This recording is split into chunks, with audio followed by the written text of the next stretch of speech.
next item on our agenda is a roll call. Joyce? Cleary? Here. Fairchild? Here. Hamilton? Here. Hardy? Here. Potts? Here. Udell? Here. Wheeler? Here. We have a quorum. Great. Thank you very much. Item number 3 on our agenda is approval of minutes. We have minutes from September 22nd, 2022. Those were included in your packet. Is there any discussion on those minutes? Is there a motion? Motion to approve. Okay. We have a motion to approve Second. and a second. Any further discussion? Seeing none, all those in favor signify by saying aye. Aye. Those opposed, nay. The minutes are approved. Item number 4 is public appearances for non-agenda items. I don't believe we have anyone with us for a non-agenda item, and assuming no one registered. So we'll move on to item number 5, which is resolutions and ordinances. We have none.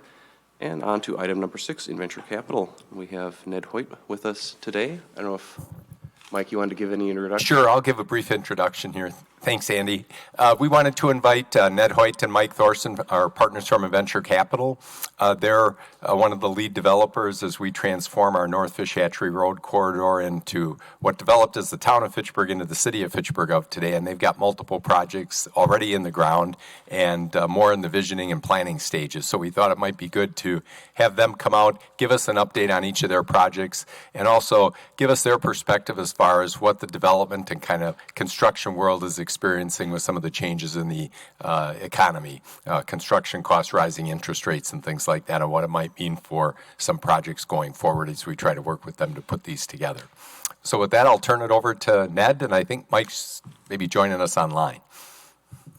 I believe he's online, but I'm not positive. Didn't check in with him beforehand. Not yet. So delighted to be here. Thanks for inviting me. Here we go. We have been doing projects throughout kind of Greater Madison for the last 10 to 12 years, basically one project every 2 years. About 4 years ago, we made a decision that I would spend more time here and less time in Australia, and we try and switch that to kind of one project a year. COVID had other thoughts, so we've been a little slow off the mark with that, but we are finally at a point where we're trying to transition to that, and so give this update kind of in that sort of context. Next slide. I don't know if there's a way for me to move this forward or... Yep. So we want to talk about both our current projects, updates on future possible projects, and a little bit of discussion of current market conditions. Next slide. So Terrace Point, we opened in the summer of 2021. We've had significant increases in achieved rents at release and in line with sort of the market. Most of you would know that there have been significant rental price sort of increases. We raised rates about 3% on our existing sort of tenants, which was quite mild. Those that did not take up the offer, final prices ended up being about 5 to 8% sort of higher when we released them on the market, and that's probably consistent or under what the rest of the greater market has experienced. Our south commercial space is fully leased and built out, though we are still waiting for our furniture. We will invite you all down to join us there once we actually have furniture. And we are still looking for a hospitality tenant in the northern space. I'm happy to have introductions, but the overall hospitality industry remains quite challenged, I believe, from a staffing and turnover perspective. Next slide. Under construction, you can see behind the UW Credit Union, now up to sort of 4 stories and trying to desperately get the roof on before the cold weather hits. Our Ocala Drive mixed-use development is under construction. It'll have about 10,500 square feet of commercial space at the front of the building with exposure to fish hatchery. 170 market rate apartments expected for June of 2023, next year, and including the extension of Ocala Drive to Index Road. Next slide. So just some pretty pictures for those of you who don't know where it is. Back behind the wet pond and the existing extension of Index. Index Road. Now Ocala. Next slide. Shows the view from the southeast corner looking northwest of the apartments and commercial space. Next slide. and view from the northeast looking to the southwest, roughly what the finished building will look like. Next slide. Future concepts, we're a little bit lazy like most people, so, doing projects that are nearby to each other and close to where we live makes things easier. So we have two kind of in the works that are immediately adjacent essentially to this Ocala project. Just to the north, the Avalon Lot 3, we have got in process from a development approvals perspective, and to the east across Index Road, an Artist Lofts concept, and I'll talk briefly about both of those. Next slide. So we have submitted the Avalon project for SIP approval. It did achieve GIP approval, I believe, in September. It's 173 market rate apartments contemplated for a 2023 start and completion of June 2024, if everything keeps going. And it's designed to tie in with Ocala Drive to the south. So it's a separate project, but we have picked kind of colors and designs and features so that it will look like it was designed together, even though it was designed a year later, and tie in from a look and feel perspective. Next slide. This maintains connectivity through an access drive on the north side that will then connect to the Ridge Assisted Living Facility and through there to the UW Credit Union and back out to Fish Hatchery. It's a U-shaped building with a green roof, which we've used at several of our recent projects and have been well received by the city and community and the tenants. But otherwise very urban in the feel of kind of what we've been trying to do with the city in terms of the Fish Hatchery sort of corridor. Next slide. Just a couple of pretty pictures. This is the view from the northeast looking to the southwest. The site has about a one level kind of grade between north and south. So we have our lobby on the bottom, otherwise kind of parking sort of level that you can see there. Next slide. And the view from the southeast looking northwest, again, across Index Road in terms of what the finished building should look like from a colors perspective. Next slide. So the next one is really just at a concept stage. We've had a couple of conversations with the city to start to get sort of feedback, but the Artist Lofts are conceived as a mixed-use community with a focus on the arts. Proposed is roughly 160 units with 40,000 square feet of arts-focused commercial and workshop space. It's proposed as for sale residences with a condo structure rather than market rate apartments. Conceived as a solution to the arts/sports precinct, which is identified on the city's North Fish Hatchery visioning. And we're very early in the concept stage, really just kind of starting market and community testing of the concept and finance. Next slide. But as you can see here, it's conceived as kind of four separate buildings kind of connected with a central plaza and then parking around the outside. You don't really see it here because we haven't done the pretty picture sort of renderings yet, but it's conceived as kind of four levels of residential above a kind of a full floor of artist and community space, again, with a mix of kind of commercial space oriented to the arts as well as workshops, sort of, et cetera. So there's a real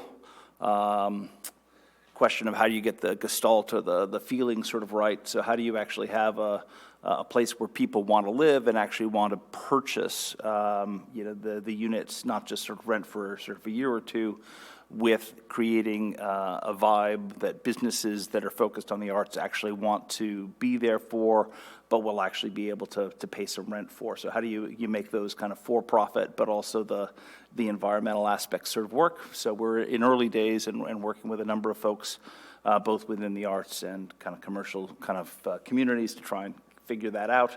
So this will be a slow burn, but we are kind of working on this and have started the process. It took us about a year and a half to get the land under contract, but we now have it under contract and are starting our design process and engagement with it. Then, just to make sure I've got I'm squared away here, so it's the view would be to the south and electric construction's to the north? That's correct, yes. Lot, okay. Yep. Is there any examples of this being done anywhere else in the country? Yes and no. There are kind of examples where you have kind of ground floor stuff We haven't found anything that is quite kind of like this from an arts sort of focused perspective. We do know that there's an effort to try and get the COPA facility kind of going to the north of this, and we've had a chat sort of with them, and we don't think there's a conflict there. We think it's, it would be collaborative, but they have their own sort of process and view of things. I think they are more, as I understand it, more kind of fundraising oriented to try and have a building that is primarily arts sort of focused, whereas we are trying to have it as an adjunct to the commercial and have the two essentially subsidize each other to make it sort of work. So, ours is probably more residential focused with an arts piece to it, whereas theirs is arts focused rather than having the residential sort of component. But if the two work together, that would be great.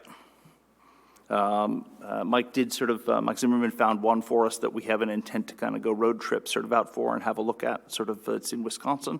But, we have not yet managed with my travel schedule and COVID and everything else to go have a look.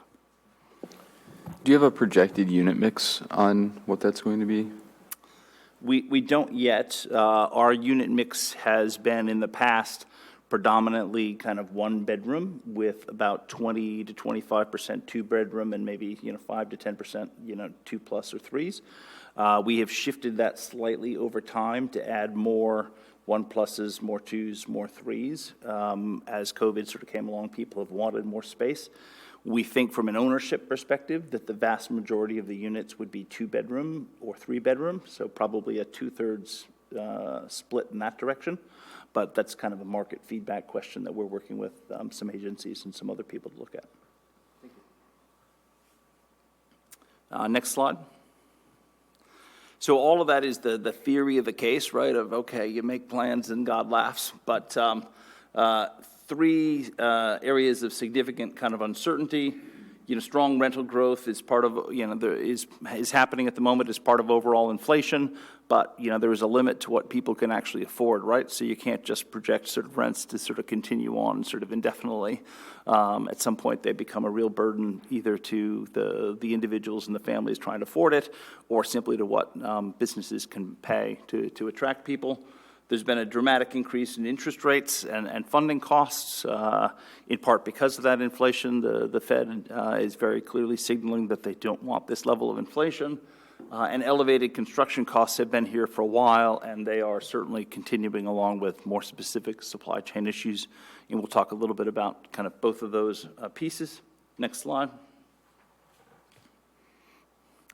So very dense here, but a couple of different sort of components to it. So we took kind of a hypothetical building at sort of today's sort of rates and basically said that, with the typical funding, 20% equity, 80% finance, a doubling of interest rates, which is roughly what we've had from 3% to 6%, would basically decrease your returns about 5.5% annually over a 10-year horizon, which is what we look at with our investors. So a pretty significant hit to kind of returns. More importantly, because banks will determine what they will lend to you based on the cash flows of the project and whether there is a sufficient margin in those over the interest rates that they charge. When your costs, particularly your interest costs, go up, that margin decreases, and you basically get to a point where a bank won't fund it or will only fund it at a significantly reduced level relative to what they traditionally will, and that limits your ability to get bank funding for a project, even if it otherwise stacks up. Another way to look at it, if you actually just calculate it as what is the return on the project, taking 2% $2 per square foot rents, which is what we reasonably are projecting at this point for kind of a 2024 kind of completion, you might generate a net yield of about 6.5% on a project, given that operating costs are about 35% of revenue. So you're essentially creating an asset that generates a 6.5% return. That sounds pretty good in the long-term scheme of things. However, in the current environment where bank financing, construction rates are about 6.7%, or long-term financing is about 6.2%, if you're only creating a project worth 6.5%, you're effectively breaking even or losing money. And that assumes that you can actually get 100% finance or not. If your investors, not your bank folks, will also take a 6.5% return, that's great. But typically your equity investors who are behind from a liability perspective, from a risk perspective behind the bank, will require more of a return than your bank will. So you get to a point where you say, okay, well, we'd like to have more of these projects at 6.7%, 6.5%. That's not actually a bad rate of return still on a project over a 30-year time period. However, you get to a point where a bank won't necessarily sort of fund it. Next page. The other side of this is construction costs. So we have some rough numbers in terms of what happened between our Garver Point project in 2018, our Terrace Point project sort of here in Fitchburg in 2020, and our Chala Drive project at 2022. And kind of what happened in terms of costs per square foot. You can see it went from about $135 to $157 to $188 per square foot. That's your level of escalation.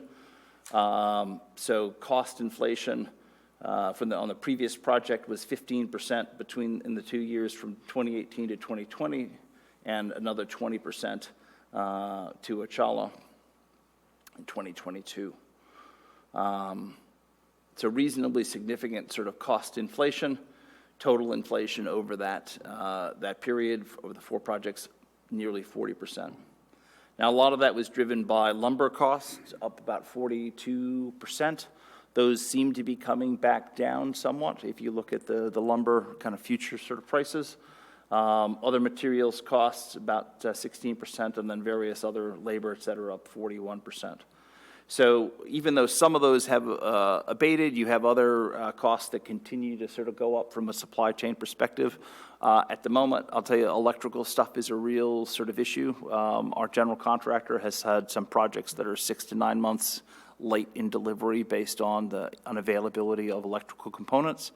We have components that we ordered 6 to 9 months ago for the Achala project that we're now not sure are going to show up on time and have the potential to actually blow out our actual delivery date from June by a couple of months.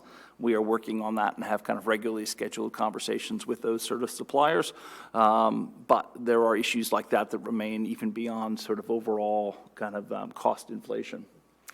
And the other side of that is that even a 5% kind of reduction on construction costs, you take a $30 million building, let's say you sort of get a 5% reduction in construction cost, that may only increase your returns by about 1.7%. Whereas, when you've had the significant increase in interest rates over the short period of time, it's not 100% sure that will, really fully offset those. Next slide. So where do we go from here? We have this brilliant idea that we'll go from 2 projects or 1 project every 2 years to a project sort of every year. We've got stuff in the pipeline that we're excited to do, but it is possible but unlikely that, as part of an economic slowdown, which is what the Fed is, of course, trying to engineer, that the construction costs will come down enough that the project still becomes viable to progress.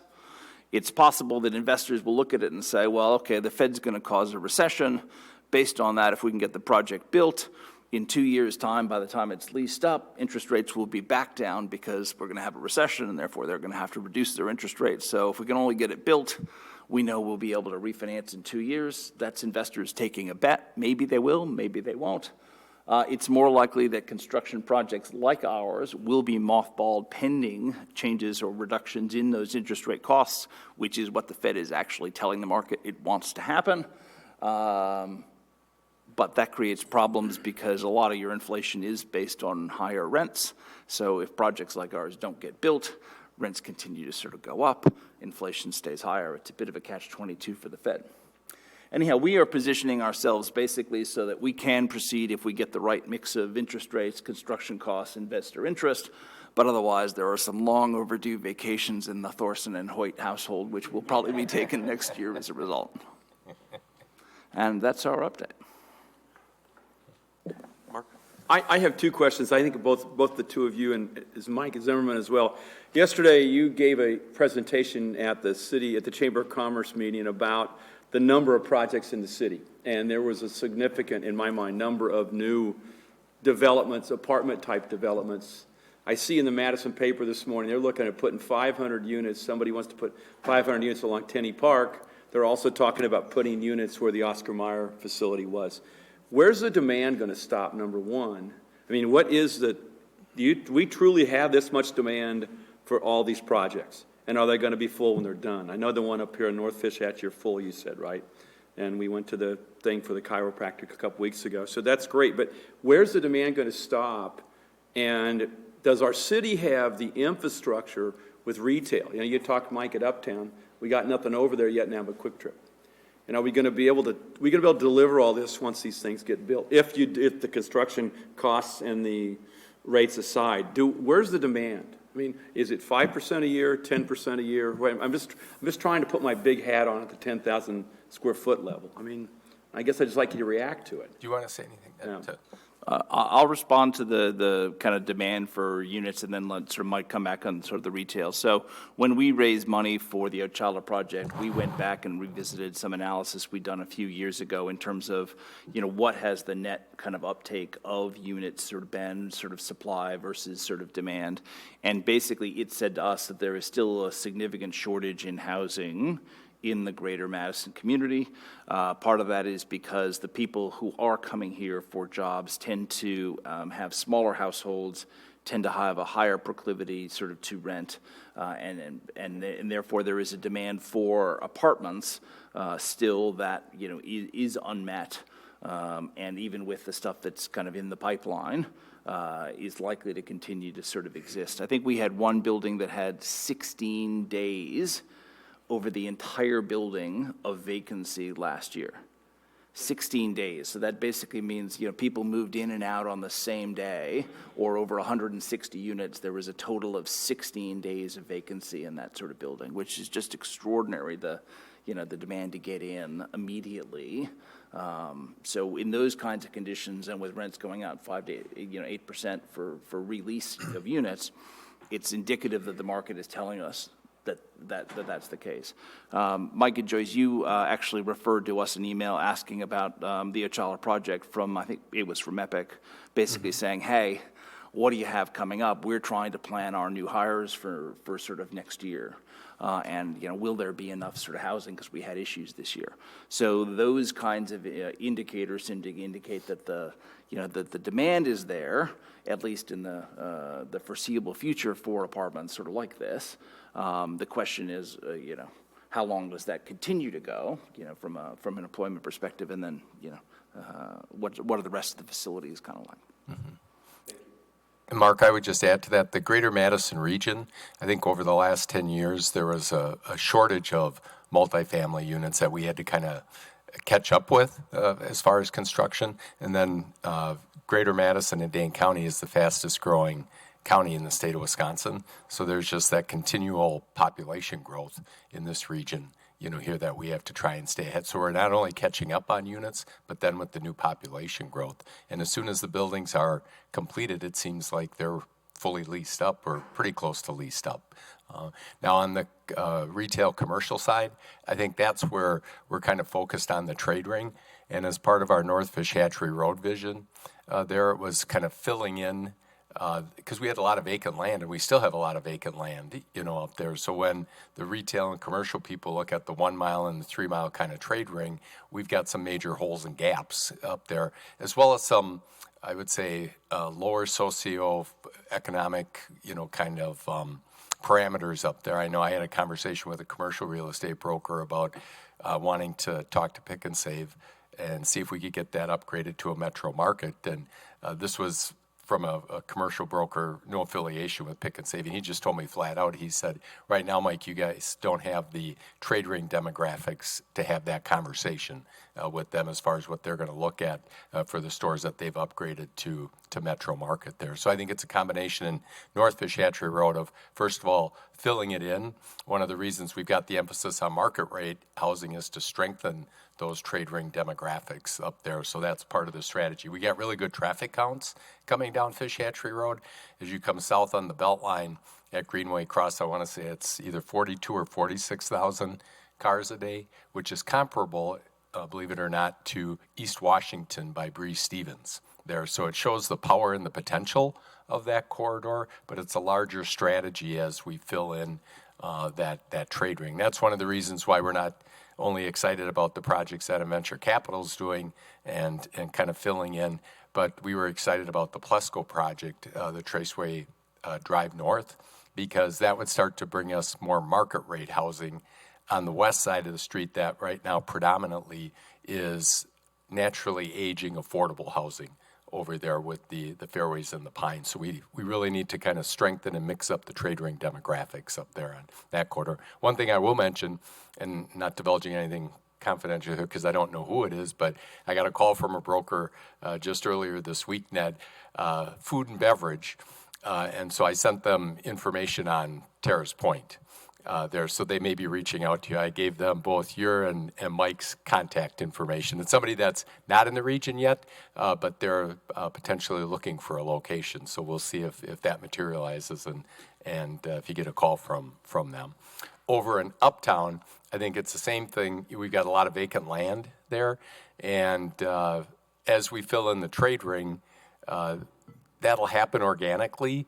We're starting to have conversations from some people, just asking, when are other things coming? I think one of the challenges we have over there is who kind of comes first. And yesterday in the presentation I mentioned, we're going to be doing some visioning with UW and Meriter as far as what are they programming for their land, at that site in Uptown. And a lot of people have said, well, once they go, we've talked to hotels and other, different types of developments, then they'll make commitments as well. UW and Meriter, I think, are also looking at it and saying, well, when are some of the other things coming, Fitchburg, that are part of the larger vision of Uptown? And those are some conversations that we're having collectively as staff and also with the developers over there. So there's a couple of things percolating that we can't necessarily talk about right now as we try and put some pieces of the puzzle together there. And hopefully as we do some of this visioning, we want to try and move some things along to say, if let's say Avante moves forward with another 600 to 800 units over there in the area that I talked about yesterday, does that all of a sudden get us a critical mass that maybe one of the food and beverage people that we're talking to says there's enough there that they're willing to make a commitment? And then maybe if we get that commitment, we go to the hotel developer and maybe it becomes more real, for them. I'll just add one more thing. Our Buxton software program will help us to stay in the loop with what's going on as we start to look at that. So for our council friends, we want to make sure that that continues to stay in the budget. That's it. Was that subtle? Very, very subtle.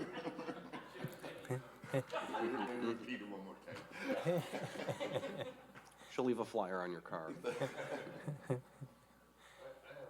Good, Dan.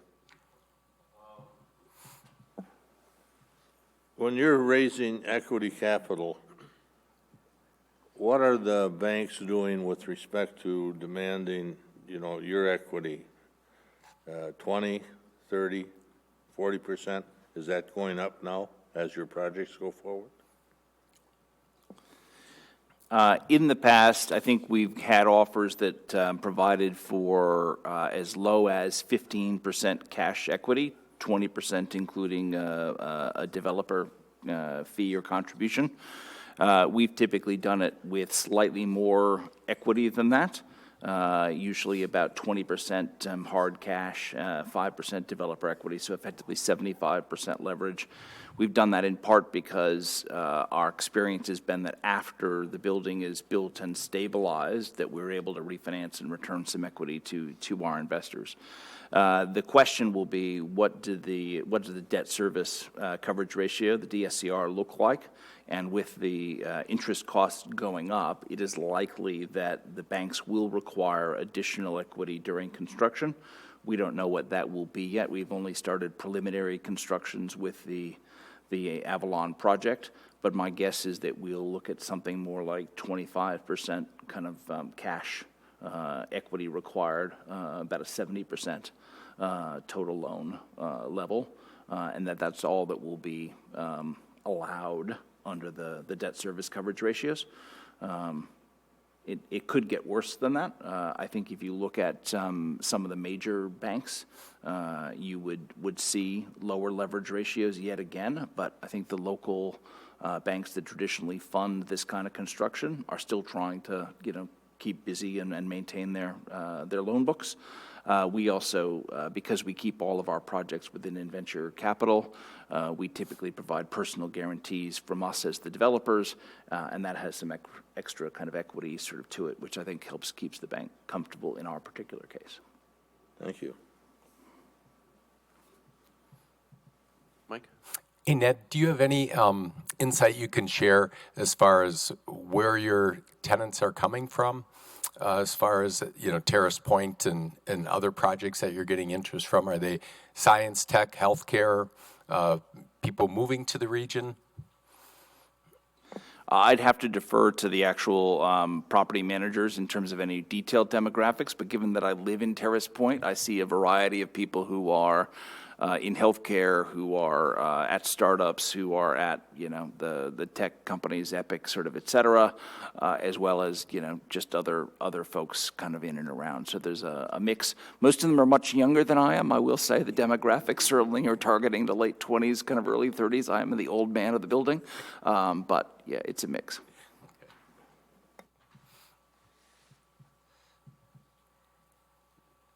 Oh, go ahead, Mike. Another question, too, on the artist lofts, since that one, we're looking at possible ownership product versus rental. Have you had conversations with the bank, and can you share any perspective on what it would take to drive that type of project from a pre-sale? Or I know you've kind of designed it so it's like 4 different buildings that can be done, I think, kind of individually or maybe 2 at a time there.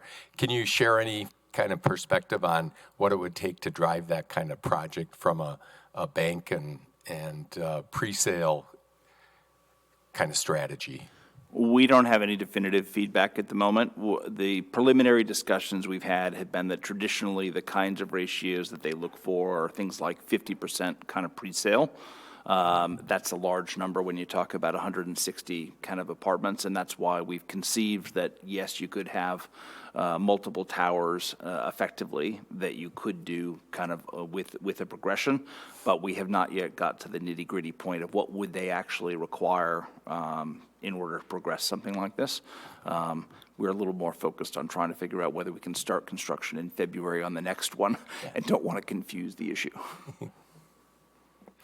We could, the reason I asked that question is we could use new inventory and product of that type, but just as Ned pointed out, one of the challenges is because of the underwriting requirements, you have to have 50% pre-sold.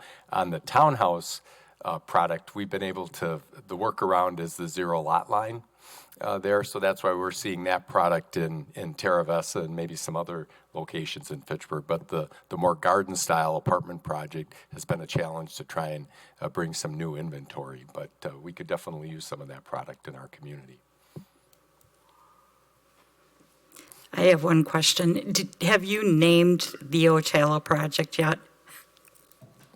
We have not named it yet. It's on our list. Ocala Point doesn't seem to make sense, but we're all for repeating things when they work. So it's on our discussion list for our team sort of meetings. But supply chain solutions and issues have been.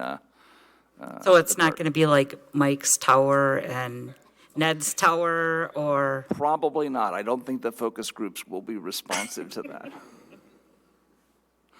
We were wondering on the origin of the name. We didn't actually know. We can't even pronounce it correctly. We're inconsistent in our pronunciation. Does the city have some clarity for us in terms of the pronunciation or where the name came from to inform our design guidance?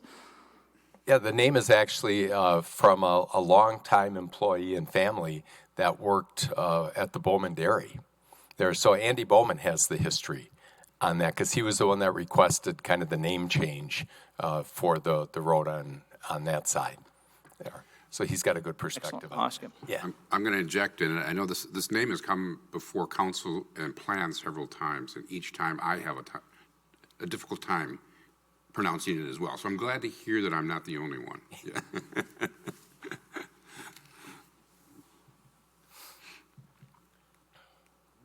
there any other questions for Ned? I would just make a comment. Go ahead. I just want to say thanks to Mike and Ned for their Fitchburg residents, Fitchburg developers, and they're in a partnership with us here for the long haul on North Fish Hatchery Road to really help us transform this from what was the town of Fitchburg into the city of Fitchburg of today. Some years ago when I had a conversation with Mike Thorson, I think it was at the early stage or entrepreneurs conference, I said that we needed to find our Otto Gebhardt, who was the lead developer that kind of launched a lot of the new development along East Washington. And he was the one that was kind of the first to take a chance on the vision that was the city of Madison had put together. Here we had put together a vision and we kind of needed a development partner, and Mike and Ned have stepped forward and have already delivered on 2 quality projects with more in the pipeline and even more looking further out. So I just want to say thanks to them. It's been a great partnership, and we're looking forward to really transforming the entire corridor. So we appreciate that. Yeah, I would definitely echo Mike's comments, because I know we had been working on the vision for years, and I got a number of times talking with different real estate brokers and saying, well, I just don't really see that on Fish Hatchery. That just doesn't seem to be an opportunity. This is just this is suburbia, and what you're proposing really doesn't make sense. And just thankful that you guys have been great partners in helping us achieve that vision. The city has been a good partner as well in terms of, having that vision, but also being consistent with it in terms of supporting projects and giving us feedback along the way. So it's been a mutually good process. Thank you. All right. Nothing further. Thank you. So move on to item number 7, which is affordable housing, and discuss innovative approach to affordable housing. Turn it over to Mike or Joyce taking the lead in on this one. Okay. On the housing front, a couple of updates for you. One is we're still continuing to work on the parameters of the rent-to-own townhome workforce endowment program. We've had a couple of more conversations with the Madison Development Corporation, Lori Heineman and her group over there, just to get their perspective on the program. Next up are going to be a couple of meetings with the Urban League, who is doing a rent-to-own kind of single-family project on the south side of Madison on Park Street there, to just learn a little bit more about their approach and model and kind of get some best practices from them as far as what they've experienced.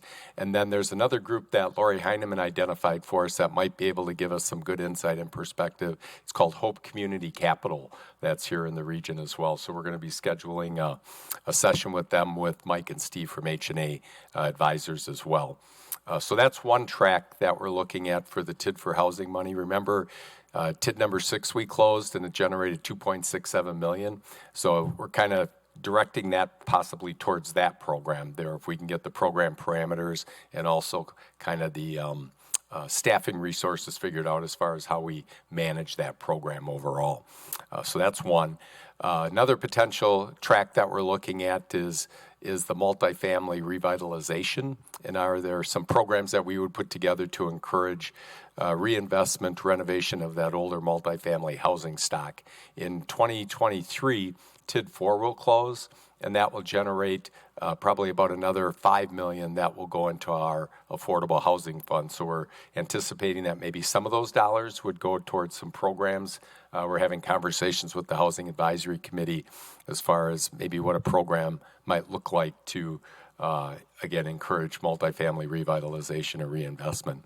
And then the third track that Joyce and I have been kind of talking about is how do we bring maybe new affordable housing units and maybe a different business model. There's the model through WIDA, where developers go and they apply for the tax credits, and it's an affordable building. We did that with the senior housing, the Highline Senior Apartments on Fish Hatchery Road. The Limerick tapped into those programs for that business model. And then we've got Limestone Ridge that just opened up in Orchard Point. So we're bringing in new affordable units, which is really positive and healthy and kind of geographically around the city.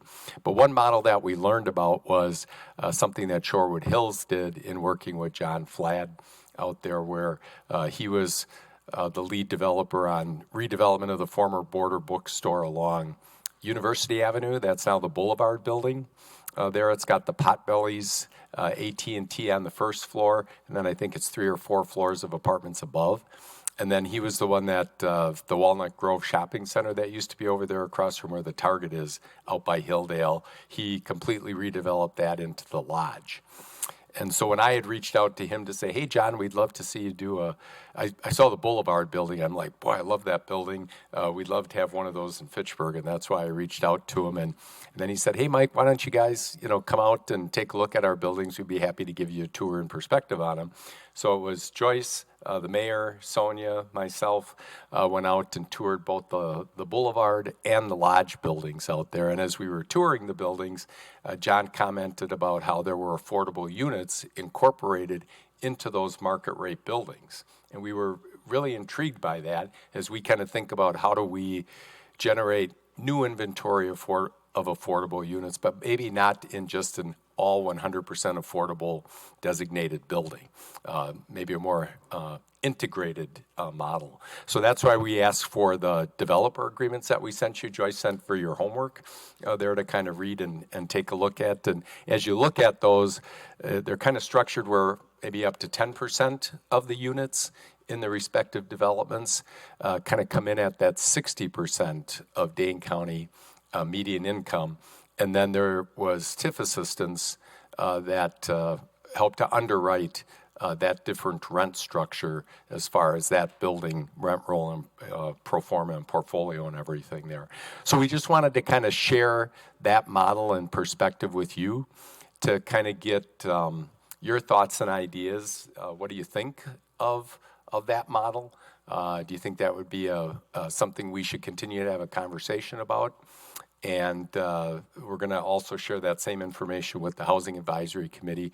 Just for transparency, I did share it with Mike and Ned already, just because I'd like to get the private sector partner developer perspective to see how it works on their end and everything. So just wanted to kind of open it up for a conversation as we're kind of thinking the TID for housing dollars there. What do you think of the idea? And we've got a lot of good expertise and perspectives here. So I think it would be helpful for Joyce and I to kind of hear that from this group. That would help lead us in various directions for further conversation on it. Joyce, you have anything else to add? Mike, I keep exploring it. I personally work with John Flad on American Family Children's Hospital, Ronald McDonald House, and University Station, which was his first project. And I think he's got a good sound business. He's a community devoted, and I think he'd be good to keep talking to. And if you've already gone over and seen them, I used to go to that AT&T store. So I would keep exploring. I mean, I think the more creative we can get, because what we heard yesterday was, in addition to your presentation, that one lady who raised the point about affordable housing for our citizens as you try and pull businesses in here. And businesses who say, if we can't hire people, why do we want to come to your city type of thing? So it's all got to come together, the private, the public. So I think the more creative we get at looking at things, go for it. I think one thing we've learned from Mike and Ned before is even in their market rate buildings, I think they're actually reaching some of the folks that are at the 80% of Dane County median income with kind of their rent structure and everything. As you can see in these from Shorewood Hills and John Flad, it gets down to the 60% level there, which is something I think that we'd like to achieve here as far as generating some additional units. To get down to 30% level, then you're talking more, you probably need to layer in Section 8 vouchers and some other things like that. But I think if we could at least get some additional units and new inventory at the 60%, that would be helpful from that workforce discussion standpoint. And even looking at Uptown, it would be great to have some new affordable units at that level for people that could maybe live and work at some of those future commercial businesses that are eventually located in Uptown. So that's kind of our thought process of why we're intrigued by this idea. So looking at it, so it was about $2.5 million is what the village put in their obligation. That was TIF was the source of revenue on that? Yes. Now, one discussion we're kind of having here internally is, do you do this in an active TID district? I think our preference would be to use TID for housing dollars, rather than doing it in an active TID district there. But I think we're open to different ideas about how to approach that going forward. I think one perspective that Ned offered was, I think the FLAD ones it was for a duration of 30 years. But I know Ned kind of offered the perspective, and we also heard this from Lori Heineman at Madison Development Corporation, that maybe we should be looking at the 15-year kind of horizon with a land use restriction there for this model. Just because I think, as Ned pointed out, after that time, the property starts to age naturally and isn't the newest kid on the block, there. So maybe the rents start to moderate to some, degree there. So again, for further discussions, but that's a perspective from a private sector partner of a consideration there. So having said that, if we're looking at a shorter time horizon there, it may not be at that 2.4 level as far as our participation. Mike, I will say that integrating affordable units into a market rate building is definitely a trend that I've seen across the country as being something that we're seeing more of coming from the private sector. One thing to get, if you wanted to get below that, 50 or 60% median income, though, problem that we're seeing is if you want, and you are talking about getting any kind of Section 8 vouchers, with the increases that we've seen, that 8 and I've seen as high as 14, 16% in rent increases, the vouchers aren't getting to that threshold. And so you're unfortunately naturally ruling out that population, even when you've maybe even purpose-built a building for that. And so that's something I would just want us to caution as we're going through this whole process is, that integrative model is actually probably a better option as far as getting affordable units to come online, and usually satisfies a lot of loan requirements that way too. Okay. I think your expertise, Mark, will be really helpful as we continue conversations. So we may tap into your expertise and time offline as we have further conversations. I know I've had conversations with Alder Jim Wheeler there as far as, I think one of the concerns we hear from people sometimes is, as we're successful in transforming North Fish Hatchery Road, that we don't end up kind of gentrifying the neighborhood. And, how do we make it a neighborhood for all populations and all incomes there? So this is, again, one of those strategies to try and accomplish that as far as making sure that there's equal opportunity throughout the city for all populations and all income levels. So looking at closing the TIDs, Mike, I guess, how much would we be talking about in capturing with if we were to keep them open for the additional years, how much total do we think we could capture in increment to put towards the housing fund? Well, TID 4 next year will bring us $5 million that we'll put in the bucket there. And that's on top of the 2.67 that we put in this year from TID number 6. Okay. Yeah. We haven't looked out to like future TIDs. They're too, they've got many years left, there, so we don't know kind of what's on the horizon. But I know our finance director, Misty Dodge, has talked about now that next year when we're closing TID number 4, we'll probably be coming back and looking at some what I would call more targeted strategic TIDs that maybe are going to be smaller in scale there. And she's talked about, getting into kind of a situation where there's smaller TIDs that then are kind of on a rolling cycle of kind of closing every couple of years, so we've got some infusion of dollars that would be coming and would be available. Just for full disclosure, one that I'll probably be coming to this group and the council about is on the west side of Verona Road. That's one where I think we'd like to create a new TID district starting next year to encourage the vision and the plans identified in the Anton redevelopment plan over there.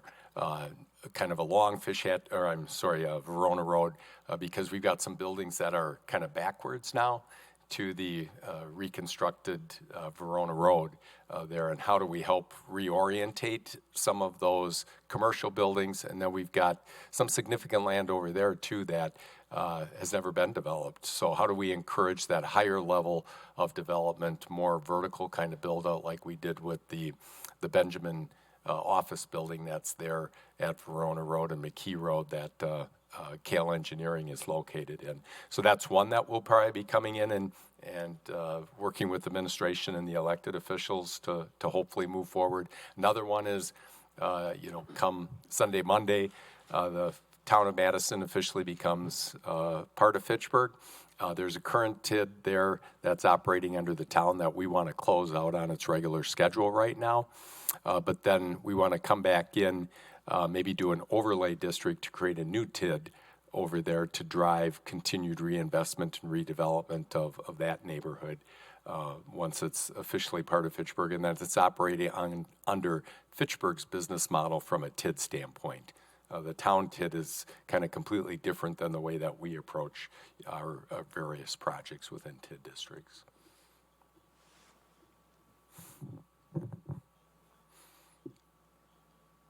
Other thoughts from this group?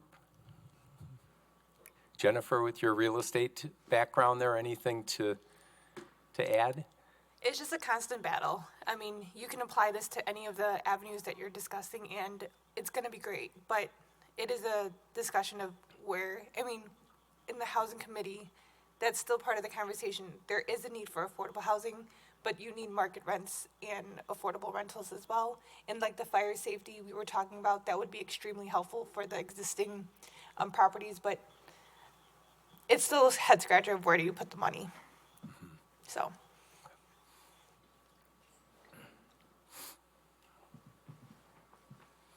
Elected officials, anything?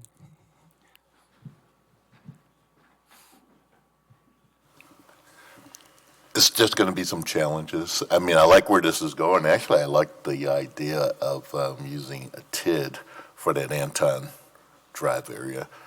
I think that plan has been sitting on the shelf for how many years now? Oh gosh, is it 10 already, or maybe not that many? Quite that many. Yeah, maybe 6. And then what I found interesting about that one was that it did have a community center. And I don't know how that can be actually, put into play using a TID. And that's why I'm kind of intrigued by that. That one gets a little challenging because the community center would be tax exempt or not a taxable entity there, but that's where maybe we could layer in going to the Dane County CDBG program for some public facilities money like we did for the Boys and Girls Club over in the Belmar neighborhood. Okay. More discussion. Yeah, there's going to be a lot of discussion, and is a challenge. But the question I have is you mentioned $5 million for the closure of TID 4. Mm-hmm. Whenever we close a TID, it's not always the same dollar amount, is it? No, it depends on the increment that it's generating in kind of that last year of before closure. Correct. And do you get a feel from, and I'm sure you could kick this back to me as well, but do you get a feel for, let's back up. That $5 million, is it specific for housing at this point then? Because it's by state statute? Is it? Yes. Yes. Mm-hmm. And it actually, I don't want to presume because it still takes council action next year to support, the TID for housing there. So that's still a decision by you folks. Yeah. And I've had some conversations with Misty on it, but if council doesn't move in that direction, what happens then? We lose the 5 altogether? Then we wouldn't have that $5 million for housing. There still will be that last year of increment that when we do the TID closure like you utilized this year, where remember we had the list of we're funding the 2 neighborhood plans, South Stoner and Greenfield through ARPA and TID 6 money. So that's that last year of increment when the TID is closing out, which is different than the TID for housing kind of dollar. Okay. So with the current 2.4 though, you were talking 7.4, total? Are those the actual dollars that we get to work with? Because you mentioned the 2.4 2.67 and then Or plus 2.6. 5, so 7.67 Yeah, okay. would Okay. be total. And then per state statute, 70% of the housing fund has to be for affordable housing. The other 30% can be for other types of housing initiatives, but 70% has to be designated and targeted for affordable housing. Okay, all right. Thank you. I guess I just want to comment, I think the resolution that was passed by the council specifically is related to that statute, so I don't think we can do anything other than what was intended for it to be used for housing, so. Right, and I'm in support of it, and I'm sure I voted in favor. I just, thank you for the clarification, though, yeah. I think one thing that Mike and I are concerned about is making sure that we have a way to continuously have some type of monies coming back to the city for programming, because that, that's a one-time shot. And if we don't have programming that we get some of our funds back, then it's gone, and it's gone forever, and we don't know, when the next. So that's been a concern of ours as far as, we've heard we want grants, we want this, we want that. But once the money's gone, then it's gone. So we have to be really creative in the programming that we're going to do with these funds. Yeah, I mean, no question about it, yeah. I think one of the challenges that we have as a community is we don't get an automatic allocation of CDBG money.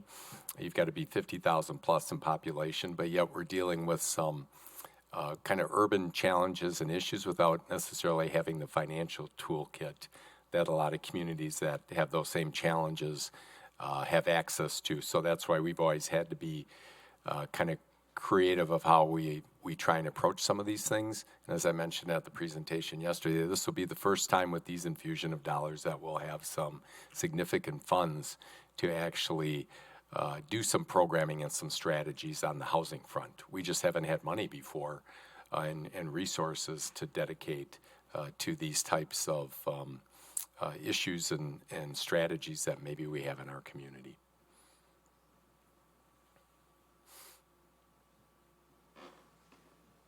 So we'll keep you posted. Like I said, we're going to share these same documents and this kind of model with the Housing Advisory Committee.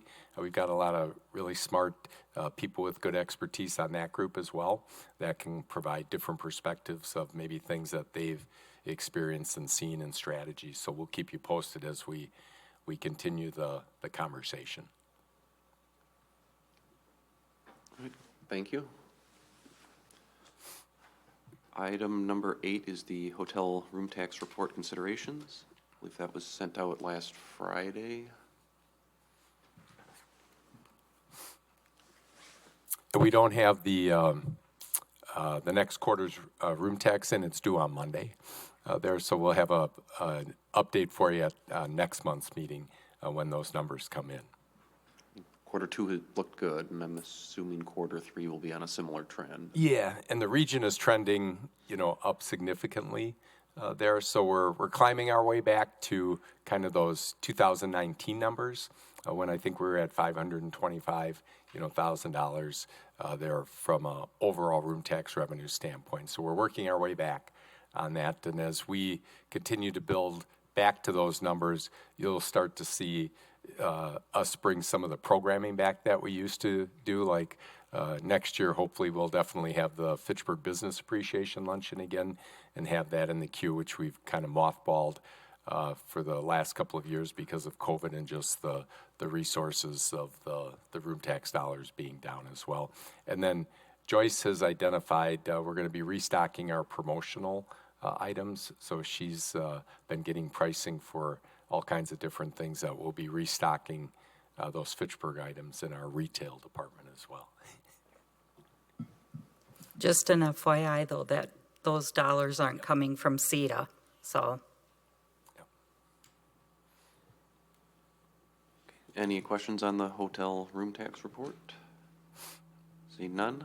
Item number 9 is Economic Development Director and Committee Member Reports. Mike? Just a couple of dates coming up. again, Monday is the big day when the town of Madison officially becomes part of Fitchburg. And there's an event on Monday at 3 o'clock at Rimrock Road and East Badger Road that you're welcome to join us at. There will be a little unveiling, kind of branding that area as Fitchburg, Wisconsin. So you're all welcome to join us 3 p.m. on Monday, October 31st, again at the corner of Rimrock Road and East Badger Road. And then the next kind of chamber event, there's one on Thursday, November 4th. It's at Barnwood Events. And this is the big joint chamber event that's usually done annually. And that's with our Fitchburg Chamber, our friends at the Black Chamber, the Latino Chamber, and the Open Chamber. So that'll be at Barnwood Events. Starts at 4 o'clock on November 4th. And then hopefully, I think multiple people were able to join the grand opening at Quick Trip on October 5th. I didn't make that one, but it sounds like that opened to rave reviews and is a good addition to the neighborhood and at least provides a little corner grocery store at this point in time until we fill in that trade ring and move towards a full-service grocery store in that area. There was a poorly timed train, but that was about the only hiccup. Was there? Okay. And I don't really have any other announcements on that, anything. Joyce, do you have some things? So we're going to be looking at the November, December meeting date, probably first or second week in December for that joint meeting, last one of the year. So I'll shoot you an email and see about availability. So if you guys could please check your calendars and we'll get that scheduled. Unless you're coming on Thanksgiving. I don't plan to come on It always falls on Thanksgiving. Thanksgiving. But I mean, I will be here anyway, so yeah, I could pop up. We could have a quick meeting in the morning, you know. All right, any questions for Mike or Joyce? All right, seeing none, on to item number 10, which is announcements. Are there any announcements?